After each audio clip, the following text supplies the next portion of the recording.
श्रेष्ठम academy में आपका स्वागत है। आज हम क्लास 10th की पॉलिनोमियल बहुपद चैप्टर की सेकंड क्लास पढ़ रहे हैं। इससे पहली वाली क्लास में मैंने आपके सामने कुछ टॉपिक्स डिस्कस किए थे।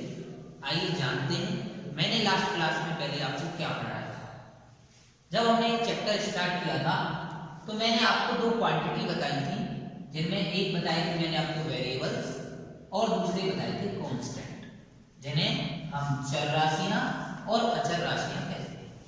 उसके बाद हमने जाना था अलजेब्रिक एक्सप्रेशन क्या होता है, यानी बीजीय व्यंजक क्या होता है। फिर मैंने आपको बताया पॉलिनोमियल क्या होता है। फिर हमने पॉलिनोमियल की डिग्री के बारे में जाना था।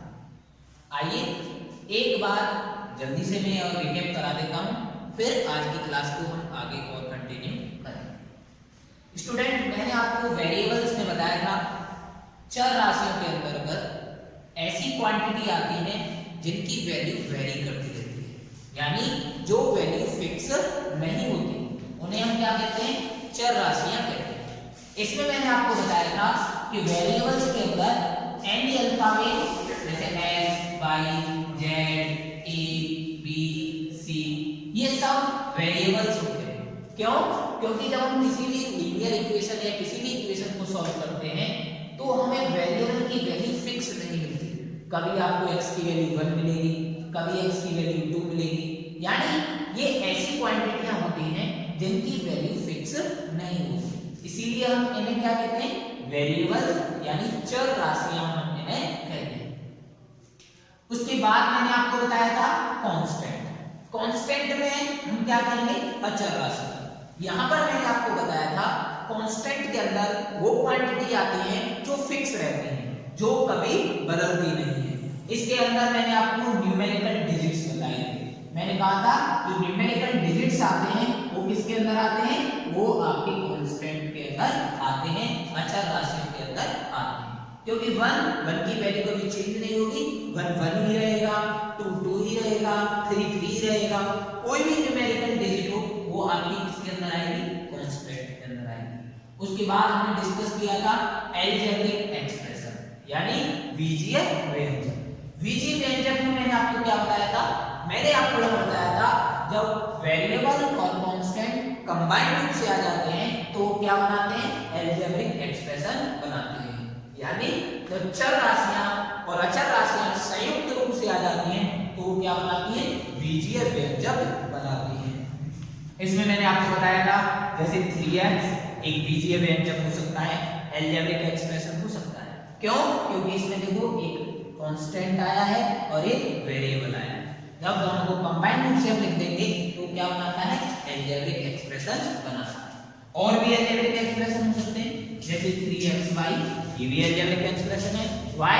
क्योंकि यहाँ पर 3 कांस्टेंट है, xy वेरिएबल्स हैं और ये कंबाइंड रूप से आए हुए हैं, तो हम इसे क्या कहेंगे, अलजेब्रिक एक्सप्रेशन कहेंगे। क्या और भी अलजेब्रिक एक्सप्रेशन के एग्जांपल हो सकते हैं? हाँ, बहुत सारे हो सकते हैं। जैसे 4y², ये भी अलजेब्रिक एक्सप्रेशन है।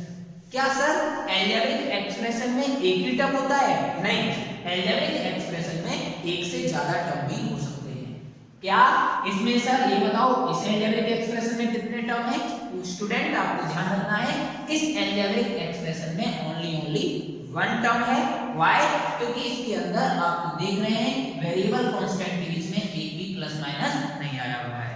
ये आपको ध्यान रखना है, जब वेरिएबल्स यानी अलजेब्रिक एक्सप्रेशंस के बीच में जब प्लस माइनस आते हैं तो वो टर्म सेपरेट हो जाते हैं।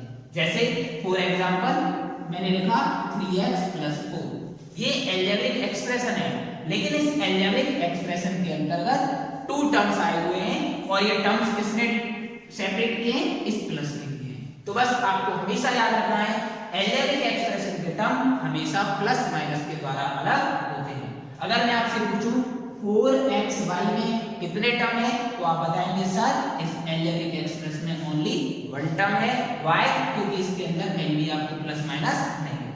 बस आपको इतना याद रखना है, टर्म हमेशा प्लस माइनस के द्वारा सेपरेट होते हैं। अगर इनके अंदर कुछ आपको नहीं लिख रहा है तो क्या हो रखा है, इनमें मल्टीप्लाई हो रखा है। और हम एक एग्जांपल देख सकते हैं, जैसे मैंने लिखा 3x² + 4x + 6। इस अलजेब्रिक एक्सप्रेशन में 3 टर्म है, first term, second term, third. तो किसी भी अलजेब्रिक एक्सप्रेशन में एक से ज्यादा भी टर्म हो सकते हैं। उसके बाद मैंने आपको बताया था पॉलिनोमियल। पॉलिनोमियल में मैंने बताया था अलजेब्रिक एक्सप्रेशन ही पॉलिनोमियल बनाता है, कोई बीजीय व्यंजक ही बहुपद का निर्माण करता है, लेकिन हर अलजेब्रिक एक्सप्रेशन आपका पॉलिनोमियल नहीं हो सकता। उसके लिए कुछ कंडीशन मैंने आपको बताई थी कि यदि वो कंडीशन अलजेब्रिक एक्सप्रेशन में नहीं होंगी तभी आपका पॉलिनोमियल होगा। वो कंडीशन मैंने आपको क्या बताई थी? वेरिएबल्स की पावर कभी भी नेगेटिव नहीं होनी चाहिए, वेरिएबल्स कभी भी आपका स्क्वायर रूट के अंदर नहीं आना चाहिए, वेरिएबल्स आपका कभी भी डिनोमिनेटर में नहीं होना चाहिए, वेरिएबल्स की पावर कभी भी रैशनल नंबर यानी परिमेय संख्या नहीं होनी चाहिए। ये चारों चीजें अगर आपके अलजेब्रिक एक्सप्रेशन के अंदर नहीं है तो आपका अलजेब्रिक एक्सप्रेशन क्या कहलाएगा? पॉलिनोमियल कहलाएगा। जैसे मैंने आपके सामने लिखा 4x² + 3x + 6। मैंने कहा क्या ये अलजेब्रिक एक्सप्रेशन है? हाँ, ये अलजेब्रिक एक्सप्रेशन है। अब मैं आपसे पूछता हूं क्या ये अलजेब्रिक एक्सप्रेशन पॉलिनोमियल भी होगा? तो अब देखते हैं क्या इनमें से कोई कंडीशन इसके अंदर मैच कर रही है? नहीं कर रही। ना तो वेरिएबल की पावर नेगेटिव है, ना ही वेरिएबल आपका डिनोमिनेटर में है, ना ही वेरिएबल आपका स्क्वायर रूट में है, और ना ही वेरिएबल की पावर कोई भी रैशनल नंबर नहीं है। तो इसीलिए ये अलजेब्रिक एक्सप्रेशन आपका पॉलिनोमियल होगा। ऐसी चीजें हमने डिस्कस की थी। एक एग्जांपल और देखते हैं फिर हम आगे बढ़ते हैं। मैंने कहा √x + 4x² + 3। क्या ये अलजेब्रिक एक्सप्रेशन है? ये अलजेब्रिक एक्सप्रेशन है, लेकिन ये पॉलिनोमियल नहीं है। क्यों?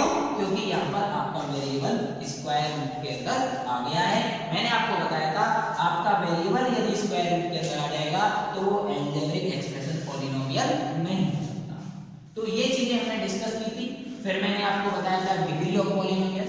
डिग्री ऑफ पॉलिनोमियल में मैंने आपको बताया था पॉलिनोमियल के अंदर वेरिएबल की जो मैक्सिमम पावर होती है वो उस बहुपद की क्या कहलाती है?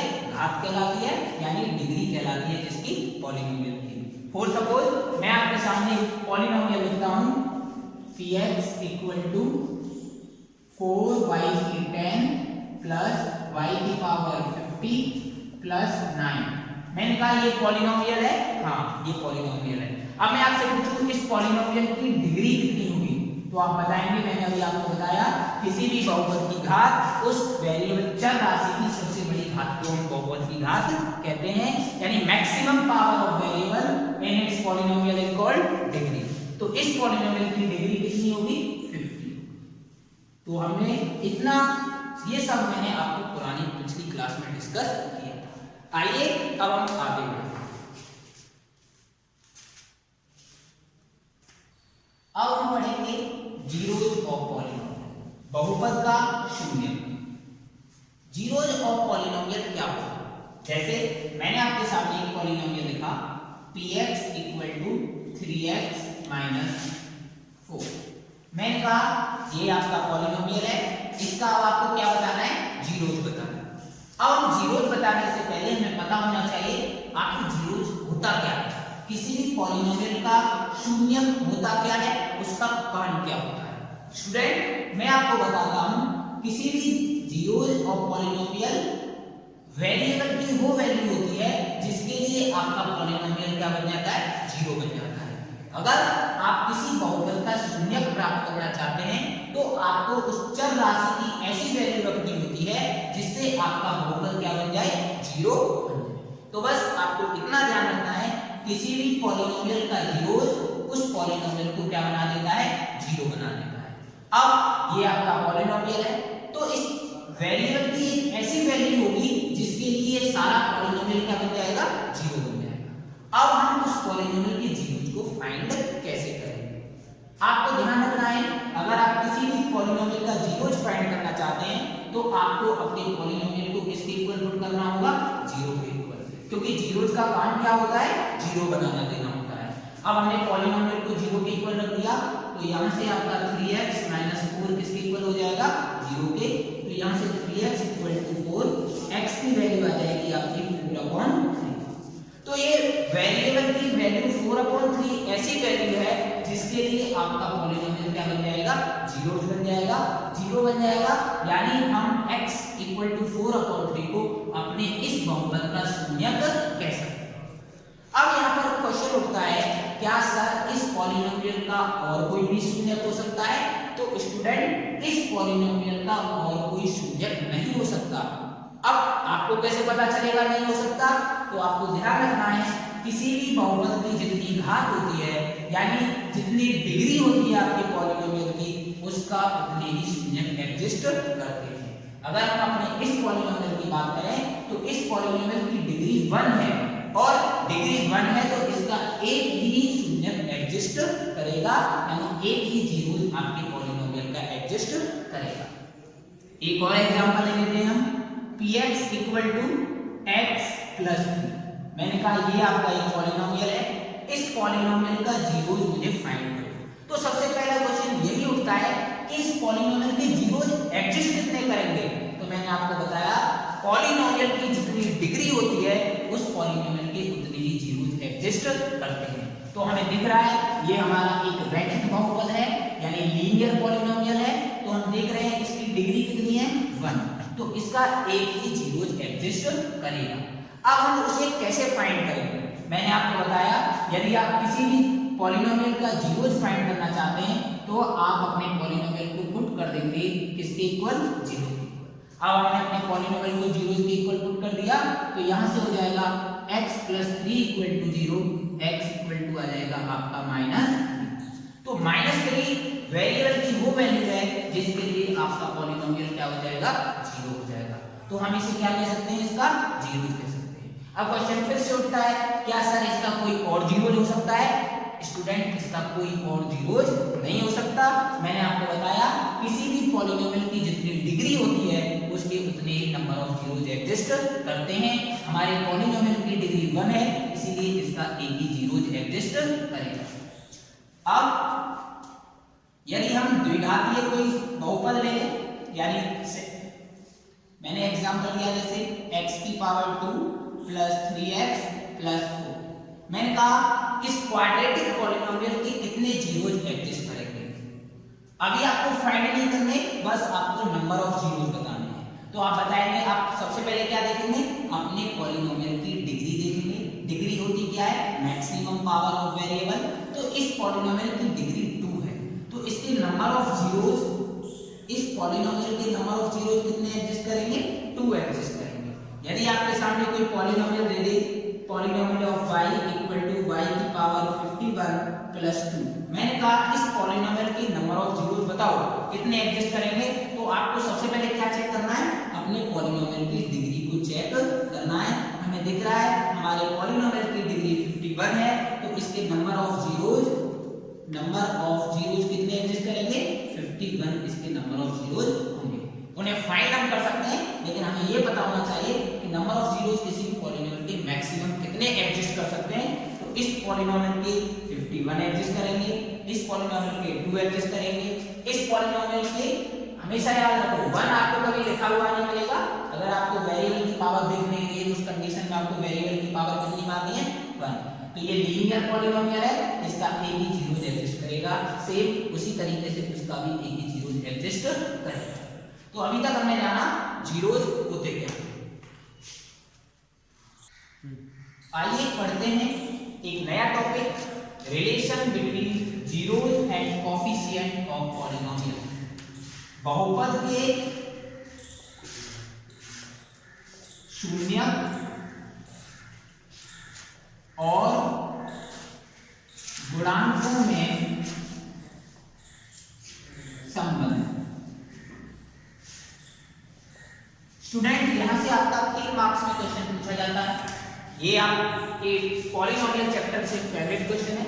ये क्वेश्चन आपको अक्सर कर एग्जाम में पूछ दिया जाता है। किसी भी पॉलिनोमियल के शून्यक और उसके गुणांकों में क्या संबंध होता है। अब शून्यक तो हमने अभी जाना। शून्यक क्या होता है? शून्यक वेरिएबल की वो वैल्यू होती है जीरोज वेरिएबल की वो वैल्यू होती हैं जिनके लिए आपका पॉलिनोमियल जीरो होता है। अब गुणांक क्या होता है आइए जानते हैं। गुणांक आप जानते हैं, मैंने एक एग्जांपल लिया, पॉलिनोमियल लिखा 3x² प्लस 4x प्लस 6। यहां पर आपको वेरिएबल दिख रहे हैं, वेरिएबल x है। ये कितने वेरिएबल का पॉलिनोमियल है? ये 1 वेरिएबल पॉलिनोमियल है। कभी कभी बच्चे गलती कर देते हैं, कुछ बच्चे कहते हैं सर ये 2 वेरिएबल पॉलिनोमियल है, वो 1 और 2 इस तरीके से काउंट कर लेते हैं। ऐसा आपको नहीं करना। ये ओनली इसमें 1 टाइप वेरिएबल यूज हुआ है, x टाइप, इसे हम क्या कहेंगे? 1 वेरिएबल पॉलिनोमियल कहेंगे। अब इस पॉलिनोमियल के अगर मैं आपसे पूछूं इसके कितने शून्यक होंगे, तो आप इसकी सबसे पहले क्या देखेंगे? डिग्री को चेक करेंगे। इस पॉलिनोमियल की डिग्री कितनी है? 2 है। तो आप बताएंगे सर इस पॉलिनोमियल के 2 जीरोज एग्जिस्ट करेंगे। अब हम बात कर रहे हैं कोफिशिएंट क्या होते हैं, गुणांक क्या होते हैं। स्टूडेंट जो आपको वेरिएबल्स के टच में नंबर दिखे हुए हैं, जो इसके साथ फिक्स लगे हुए हैं, उन्हें हम क्या कहते हैं? कोफिशिएंट कहते हैं। अगर मैं आपसे पूछूं x² का कोफिशिएंट क्या होगा? 3, x का कोफिशिएंट क्या होगा? 4। तो ये आपके क्या है? कोफिशिएंट है। इन्हें हम क्या कहेंगे? कोफिशिएंट कहेंगे। क्लियर है? अब आपको रिलेशन बताना है, हमें इस टॉपिक में पढ़ना है कि किसी भी पॉलिनोमियल के जीरोज और कोफिशिएंट में क्या रिलेशन होता है। जीरोज मैंने आपको बता दिया, कोफिशिएंट भी बता दिया। आइए देखते हैं क्या रिलेशन होता है किसी भी पॉलिनोमियल के जीरोज और कोफिशिएंट। जैसे मैंने आपके सामने एक पॉलिनोमियल लिखा x² प्लस 5x प्लस 6। मैंने कहा find the relation between zeros and coefficient of polynomial. बहुपद के शून्यक और गुणांकों में संबंध बताओ, क्या संबंध होता है। मैंने ये नहीं कहा कि शून्यक बताओ, मैंने कहा शून्यक और गुणांकों में संबंध बताओ। तो शून्यक और गुणांकों में क्या संबंध होता है? स्टूडेंट आपको पता है इसके 2 जीरोज होंगे, नंबर ऑफ 2 जीरोज होंगे, तो इसके जीरोज होंगे, नंबर ऑफ जीरोज एग्जिस्ट करेंगे 2। इस पॉलिनोमियल के 2 जीरोज एग्जिस्ट करेंगे। एक जीरोज को हम कहेंगे अल्फा और दूसरे जीरोज को हम कहेंगे बीटा। यानी इस पॉलिनोमियल को जब आप 0 के इक्वल रखेंगे तो आपको x की 2 वैल्यू मिलेंगी। एक x की वैल्यू को आपको क्या रखना है? अल्फा रखना है, और दूसरी x की वैल्यू को आपको क्या रखना है? बीटा रखना है। अब पहले हम देखते हैं इस पॉलिनोमियल के जीरोज निकल के क्या आएंगे, फिर हम उनका रिलेशन देखेंगे। तो देखिए किसी भी पॉलिनोमियल के जीरोज आपको निकालने के, तो मैंने बताया था जब हम किसी भी पॉलिनोमियल के जीरोज निकालते हैं तो उस पॉलिनोमियल को किसके इक्वल रख देते हैं? 0 के इक्वल रख देते हैं। तो हम अपने गिवन पॉलिनोमियल को पुट कर देंगे, पुट px इक्वल टू 0। किसके लिए? To find zeros. Zeros find करने के लिए, शून्यक पता करने के लिए हम अपने px यानी पॉलिनोमियल को 0 के इक्वल रख देंगे। तो यहां से x² plus 5x plus 6 equal to क्या आ जाएगा? 0 है। अब आपको इस पॉलिनोमियल के जीरोज फाइंड करने हैं, इसके आपको फैक्टर करने पड़ेंगे, क्योंकि ये इस मिडल टर्म स्क्वायर लगाकर हम इसके क्या करेंगे? फैक्टर करेंगे। फैक्टर करने का एक अच्छा तरीका है, जो आपका कांस्टेंट टर्म होता है उसको लीडिंग कोएफिशिएंट से मल्टीप्लाई करते हैं।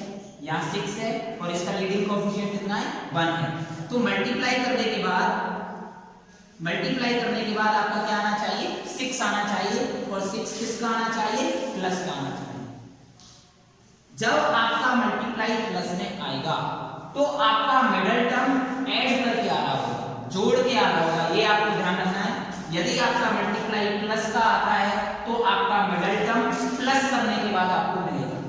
अगर आपका मल्टीप्लाई नेगेटिव आता है, यदि आपका मल्टीप्लाई नेगेटिव आता है तो ये क्वांटिटी आपको माइनस करने के बाद मिलती है। लेकिन अभी हमारा जो मल्टीप्लाई है वो प्लस में आ रहा है, 6 × 6, तो ये हमें जो नंबर मिलेगा ये 2 नंबरों को ऐड करने के बाद मिलेगा। मैंने आप जानते होंगे स्टूडेंट कि जब आपको मल्टीप्लाई प्लस में मिलता है तो या तो दोनों संख्याएं प्लस की होती हैं या दोनों संख्याएं माइनस की होती हैं। अब हमें पता कैसे चलेगा? यहाँ पर हमारी दोनों संख्याएं प्लस की होंगी, क्यों? क्योंकि ऐड करने के बाद आपको किसका मिल रहा है? प्लस का मिल रहा है। तो ऐसे 2 नंबर क्या क्या होंगे? एक 3 होगा और एक 2। जब आप मल्टीप्लाई कर देंगे तो कितना आएगा 6 आएगा। तो हम इसे स्प्लिट कर देंगे 3x और 2x में, तो इसके गुणनखंड हो जाएंगे, फैक्टर हो जाएंगे x square plus 3x plus 2x plus 6 equal to 0। अब ये आपके पेयर बन गए। इन दोनों पेयरों में से आपको कॉमन निकालना है। हम यहाँ पर देख रहे हैं इन दोनों टर्म्स में x आपका कॉमन आ रहा है, यहाँ पर x दो बार था तो एक x बचेगा और इधर आपका क्या बचेगा 3। यहाँ से आपको 2 कॉमन मिल जाएगा, इधर मिल जाएगा x प्लस 3 इक्वल टू 0। तो एक फैक्टर आ गया आपका x प्लस 3 और एक फैक्टर आ गया आपका x प्लस 2 इक्वल टू 0। ये आपके 0 का हो सकता है, या तो ये 0 हो या ये 0। तो जब आप x प्लस 3 को 0 के इक्वल रखेंगे तो x इक्वल टू माइनस 3 आ जाएगा, और ऐसे ही सिमिलरली जब आप x प्लस 2 को इक्वल टू 0 रखेंगे तो x इक्वल टू माइनस का 2। तो ये ऐसी दो वैल्यू हैं जिसके लिए आपका पॉलिनोमियल 0 हो जाएगा, तो हम इन्हें क्या कहेंगे, इस पॉलिनोमियल के जीरोज कहेंगे। तो मैंने आपको बताया कि जब आपके दोनों जीरोज निकलेंगे तो एक को नाम आप अल्फा देंगे और दूसरे को नाम आप क्या देंगे, बीटा देंगे। तो इसे हम क्या कहेंगे, अल्फा, और सेकंड वाले को हम क्या कहेंगे, बीटा। तो आपको अल्फा वैल्यू मिल गई -3 और बीटा मिल गया आपको -1। ये आपके जीरोज, ये क्या है आपके जीरो। अब आपको क्या बताना है, कोफिशिएंट ऑफ पावर देखना है। कोफिशिएंट क्या होते हैं, जो यहाँ लगे होते हैं।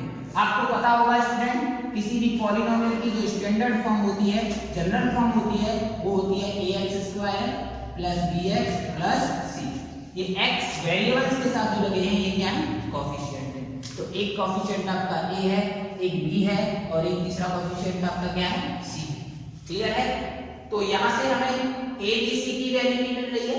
a की वैल्यू कितनी होगी इस एग्जांपल में 1 होगी, b की वैल्यू कितनी होगी 2 होगी और c की वैल्यू कितनी होगी 6 होगी। तो हम यहाँ से लिख लेते हैं a इक्वल टू आ गया आपका 1, b इक्वल टू आ गया आपका 5 और c इक्वल टू आ गया आपका 6। आपको कोफिशिएंट भी मिल गए, आपको अपने जीरोज भी मिल गए। अब पहला रिलेशन होता है जब आप अपने दोनों जीरोज को ऐड करते हैं, फर्स्ट रिलेशन होता है। अब हम रिलेशन देख रहे हैं, relation between zeros and coefficient. क्या रिलेशन होता है, दोनों जीरोज का सम, दोनों जीरोज का सम क्या होगा, alpha plus beta. Alpha plus beta किसके इक्वल होता है, -b/a। ये आपके जीरोज हैं और ये आपके कोफिशिएंट हैं। मैंने आपको बताया ABC आपके कोफिशिएंट होते हैं और जो x की वैल्यू आप निकालते हैं वो आपके क्या होते हैं, जीरोज होते हैं। तो पहला रिलेशन होता है alpha plus beta equal to -b/a। तो क्या हम ये रिलेशन सेटिस्फाई कर रहा है, अभी हम यहाँ देखते हैं। आपको अल्फा की वैल्यू कितनी मिली है, यहाँ से -3 प्लस बीटा की वैल्यू आपको कितनी मिली है -2 और इक्वल में आपका -b की वैल्यू आपको कोफिशिएंट से मिली होगी। तो b की वैल्यू कितनी थी 5, a की वैल्यू कितनी थी 1। तो हम देख रहे हैं LHS पे भी -5 है और RHS पे भी -5 है, तो ये इक्वल है। तो इसका मतलब ये रिलेशन हमारा सही है। तो पहला रिलेशन होता है दोनों जीरोज का सम किसके इक्वल होता है, -b/a के इक्वल। सेकंड रिलेशन होता है alpha into beta. Alpha into beta क्या होता है, c/a। तो अब हम देखते हैं क्या ये रिलेशन सही है। तो अल्फा आपको दिया हुआ है -3 है इंटू बीटा कितना है आपका -2। तो जब आप इनका मल्टीप्लाई करेंगे तो प्लस का 6 आएगा। उधर हम c की वैल्यू देखें तो c आपको दिया हुआ था 6, a की वैल्यू भी कितनी थी 1, तो 6 इक्वल टू 6। तो इसका मतलब ये भी रिलेशन आपका सेटिस्फाई करेगा। तो हमने यहाँ पर देखा कि किसी भी पॉलिनोमियल के जीरोज और कोफिशिएंट में क्या रिलेशन होता है, दोनों जीरोज का सम इक्वल होता है -b/a के, दोनों जीरोज का प्रोडक्ट इक्वल होता है c/a। तो आज की क्लास में हमें यही जानना था। स्टूडेंट, ये क्वेश्चन आपका 3 मार्क्स का बार-बार एग्जाम में पूछा जाता रहता है, तो उम्मीद है आप समझ गए होंगे। तब तक के लिए धन्यवाद। आपको अच्छे से समझ आ गया होगा। तब तक घर पर रहिए और लॉकडाउन का पालन कीजिए। यदि आपको वीडियो अच्छा लगे तो इसे सब्सक्राइब चैनल को करना ना भूलें, लाइक और शेयर जरूर करें। जिससे आपके दोस्त भी